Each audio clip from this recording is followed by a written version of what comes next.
Hi, it's Xavier, and welcome to the Bonsai Retreat. And today we're going to be looking at oak.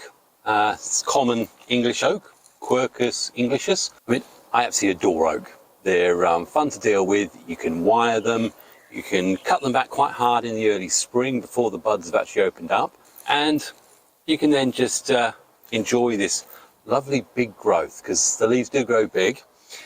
But what they do get is you've got to watch out for that sticky resin on the leaves, bug infestation, so you do have to keep them regularly sprayed. And I feed them sort of once a month with a standard bonsai feed. Mr. Cheetah, he's been very happy, but we'll have to move him. I've also got a number of others which I'll show you. Process with these are very simple. It's just keeping in check. I think the key thing for oaks for you to bear in mind is that whenever they sprout out growth, they send out a sort of circular group of about 5 or so leaves. And what I always do is I will clip the biggest ones and normally leave 2, and then I'll leaf cut one of them. So we'll end up with that situation, 2 smaller ones and then a leaf cut one there. And the aim is with oaks is what you do want to do is create light and circulation of air through the canopy, because what I do like to do is sulk and die back. So getting there, so I've just reduced to 3. I might cut that leaf a little bit. And I know some people say that leaf cutting looks very forced and false, but you know, it's part and parcel of managing a big leaf variety of tree, which probably isn't naturally suited to bonsai. So we've got a little pattern there, 3. Beneath it, we've got this one here. And actually, if you look at it, there's actually 3 on there. Now I've got an opportunity here to remove the bigger, coarser growth and create a light through, or we've got this one here, so I could actually remove this one, which is what I'm actually going to do. Now, if I actually wanted to bring this one a lot further back, I have in the past sort of tried to reduce back to lower bud points, but in my experience, they're not the most reliable for coming back, so to speak. So I leave any sort of heavy pruning for the early spring. So there we go. So there's one branch done.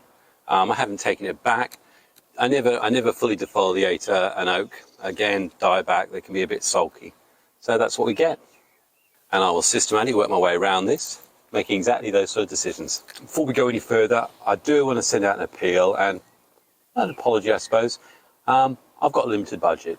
I try my best to get sound equipment up and to get the video equipment and screens and lighting, but you know, it's my back garden. I do the best as I can. And I appreciate some of you there have probably got used to higher quality or better sound, and I understand that. I know when I'm listening to YouTube, nothing worse than a video you want to watch and the sound isn't quite up to it. As long as I'm doing my best. If you have got an issue with anything, rather than just saying sort out the sound, can you tell me how? And if it's within my sort of financial ability, I'll try to. I can't do anything with sort out the picture, sort out the sound, image is rubbish.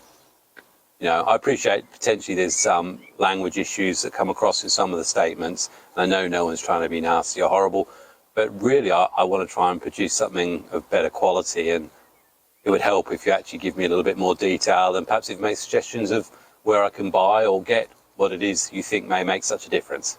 So, not a rant, I just want constructive criticism. Anyway, appreciate everyone who watches, and I'll try my best not to muck up sound or anything like that. Anyway, back to our Quercus workers. So, looking at, I mean, all of them, you know, the growth isn't starting until top 2/3 on the outer ones. This inner one, it's probably about halfway. If growth starts lower down, like for example, can we see there? There's a little structure there. I'm more than happy for that to grow. That would fill in and take a little bit of room here. But overall, I'm happy with having this gap and looking into the trees from up here. So anyway, so we've done this one. Also, with it goes say that where you've got stubs, remove them. Resolve anything 3s, 2s, stuff like that. In fact, I seem to have broken that one. Oh well, that's a pain. Really annoyed with that, actually. Again, as you can see, it's, you know, 2 to 3. I'm not taking it back hard or anything. As I say, that's the work you do in spring.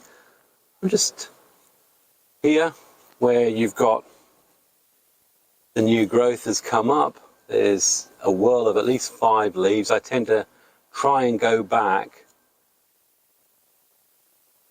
so that I can, as I say, remove anything that's going to shadow anything inside. But also, I'm trying to represent a leaf pad in some ways. So you get a pad here, a pad here, a pad here. Got this dead one here. Then under here, we'll get rid of this little one there. And I'm not sure whether I want that or not, to be honest. Okay, and here we go again. Got 5, 1, 2, 3, 4, 5 leaves. I always remove the biggest ones. And then just have a look where I want them on that tree. That's the front. I want the one coming towards me. I'm probably happy with 3 on there. So that's that tree now, completely pruned up. If I have any lumps or anything here that I don't like, I'll sort it out, but otherwise I shall move on. So I'll keep doing that. It's as simple as that. Great fun. And if I wanted to add movement, and I know you've seen it certainly with Tony, he's done it loads of times with the wire. These take wire really easily. The only thing I say is I tend to do the wire in the autumn when there's no leaves on them, and I let it go right through the winter and then take the wire off first thing in spring. I've just done that to a few of them actually a couple of weeks ago, because once those leaves coming out, it can be a nightmare getting into the wire. Okay, we've got this one. We've got what, 1, 2, 3, 4, 5 of the trees done, and you can see a lot more light through them. You can see there's structure. Where I've got dead stubs, I've cut them back. And you'll often find that will get buddy. Now on one, here's an example of one where you can take advantage. This one here, there's nothing on it, so I'm going to say, okay, I will actually cut that right back because I want the buds from there to, in fact, there we go. Right. So we've thinned that right out. I mean, there's not a lot to say about it. I'll keep on going. I'll show you how it looks when it's finished, and perhaps show you a couple of before and afters. I'm just trying to think if there's anything in particular about oak that, yeah, the main real heavy work I do will be in the autumn. They keep the leaves browned up all through over the winter, and I tend to keep the leaves on because nature designed them that way, and I think it's to protect the new bud points from the heavy frosts. Normally it'll be the leaf that's going in towards that I'll remove, but I'm always looking what's above it. Again, it's what you want. I mean, here's an example of what would have happened in the autumn or in the early spring. Is there's lots of buds at these points here, and the temptation is that, you know what, let's cut all the way back to here and see if we can force that to shoot out. And sometimes it does, and sometimes it doesn't, and I'm not willing to take that risk. That's the sort of activity, definitely early spring. That's when I'll cut the growing tip and I'll try and say to the tree, I want you to come from there. So that'll be something I'll look at next year. For now, I just want to keep maintaining vigor in the tree and just tidying it up. And again, we've got all this long growth, cut the top 2 off. It's normally fine leaving just 2 leaves on it. Same with the top there. So if they're overly big, cut them. And if you're someone who likes to keep the oak shape, then don't cut them. It's not a problem. And also, as I say, they're absolutely a sucker for aphids. So you want to be able to get in there and spray them easily. Okay, well, 10 minutes later, and there we are. As you can see, you can actually see through this forest a lot better. I think Mr. Cheetah's going to be very happy with it. The only thing I will do is usual amount of weeding. There's a bit of dried moss around these tree trunks, which I'm not that happy about. So I'm just going to go around and do the caretaking, clean anything where it looks like it's mold or anything going around. There is a lot of insects in this, so a lot of ant herding. As you know, the ants will herd aphids to the top of the tree, so they can't go anywhere. Devious little blighters. Once I've cleaned it up, I'm going to give it a good old spray. As I say, pretty well 99% water, 1% washing up liquid and a bit of cooking oil. Does the job fine for me. I'll spray it every couple of weeks. So that's that one. And I think we need to go and have a look at another one, shall we? Okay, this next one has definitely featured in videos before. I think I did a repotting video on this one actually, definitely last year. Field grown, Avalon Nurseries, picked it up about 4 years ago now, so 2019. And it was one of the ones that, as I say, when he gets anything that's a bit misshapen, he rips it out of his growing beds and leaves it to the side for me to come along and pick up. So this is a wonderful, wonderful little Shohin. Nowhere near the finished product, but you've got this lovely, great base and just a lovely structure. You know, I've got to make some decisions about some of these branches, but you know what? I'm not making them today. I'm just going to prune it. Certainly one of the things you can be doing is you look in on the trunk and, you know, it's just starting to get that nice rough texture. But where you've got little bud points, remove them. You're not going to want buds from there. And let's just clean up how this looks overall. I might well open that up again just to aid healing. But still a relatively young tree.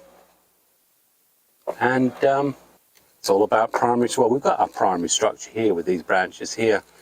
So again, principle 1, 2 stubs, big stub here. You can see the differentiation of the collar there, the lighter brown.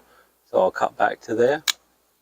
This is an example of where, if we were in early spring, I wouldn't have allowed this to grow there. I'd have cut it all the way back to here where there's some buds. Often, by doing this pruning up here, you can activate them there, but that's something I will definitely look at in the autumn or the early spring. It's going to get a bit congested and cluttered here. You look here, got this great big long branch here. Actually, there's a lovely bud here. Tell you what I do sometimes is, it's a healthy tree. I will take a chance on a couple of them and just see if I get buds promoted from there. Again, you look at this one, far too long out here, but I've got something there. I'll cut back to that. So when I've got growth, I will cut back. Okay, so this next one, it's all done. Bit of Oceana feed on it. Brought back all the great clumps of leaves. A lot more light can get in there. Give it a good spraying. This is going to be a really good tree. I know it's got all that structure there that I want. And I just need to keep working it slowly. You know, trying to bring branches like this one back in close to the trunk. And that's just a slow process. But love it. Lots of movement. Beautiful tree, this one. So let's go and see another one, shall we? So here's an example of 3 more. This one got from my sister back in 2016, and I actually wired it. Then these two, again, sitting by the side of the nursery beds. I just put them up in a black plastic bag and have potted them on. Now, I will say to you, success rate with oaks when I collect them, if I collect 50, I'll probably end up having 30 that will make it through the next year, and I may lose another 10. So out of the 50, I've got about 20, 25 that have made it through.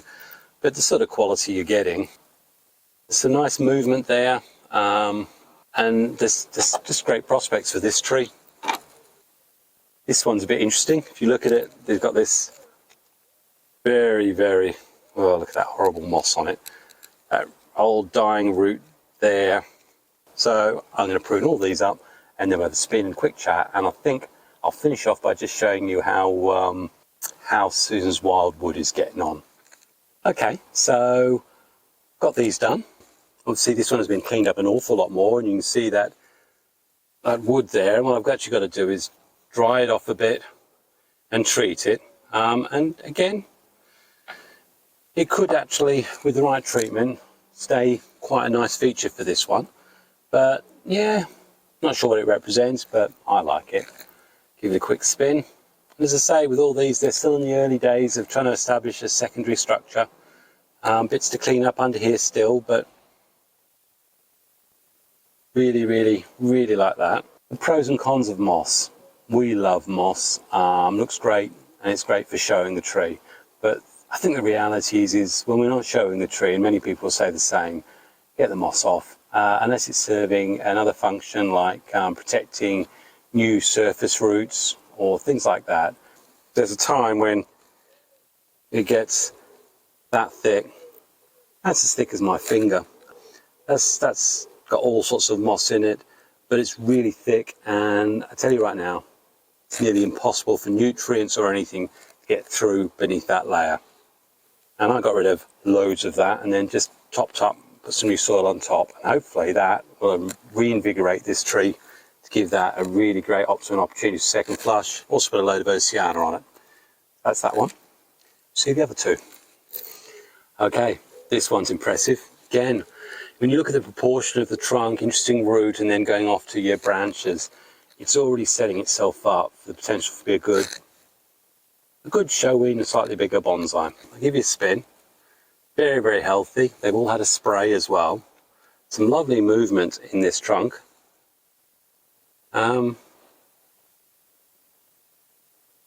Really, really happy with that one. And I've probably got another 6 that are of a similar sort. Some of them, the trunk's even thicker with that division. Really, really nice. And you'll definitely be seeing over the next few years. If you particularly want an oak, then that is something I can probably help you out with. And then we had this little one where I actually did the wiring on a good few years ago. I mean, ideally, we'd have a branch here.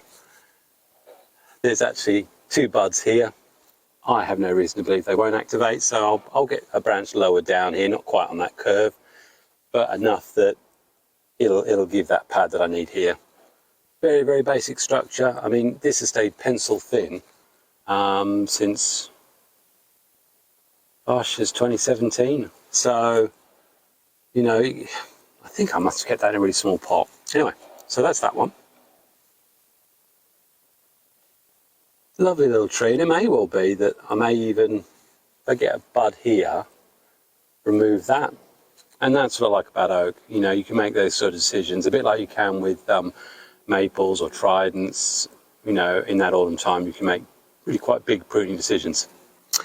Now, there's one more oak that I haven't even touched, I'm not going to touch yet, but I think there's a certain person who probably wants to know how a wildwood is getting on. So should we have a look? And of course, it's my oak wildwood way out west, or westwood wildwood. Anyway, there it is. Every single tree has put out some sort of shoot. Some big old leaves in here, size of my palm. In fact, let's just do one thing, just so we can clear it out a bit. Let's get rid of those big leaves. Okay. We've still got our monkeys, and we've got our fishermen, but what I think I'm happiest about this is every single tree, the buds came out. Give you a spin, and it is pretty wild. I'm not going to, be fair, I'm going to spray it. Unless there's something really obvious, I probably want to leave this to just get as much energy as possible. And I'll do some autumnal pruning on it, I would imagine. But yeah, I'm really quite happy with that. So hopefully Susan is too.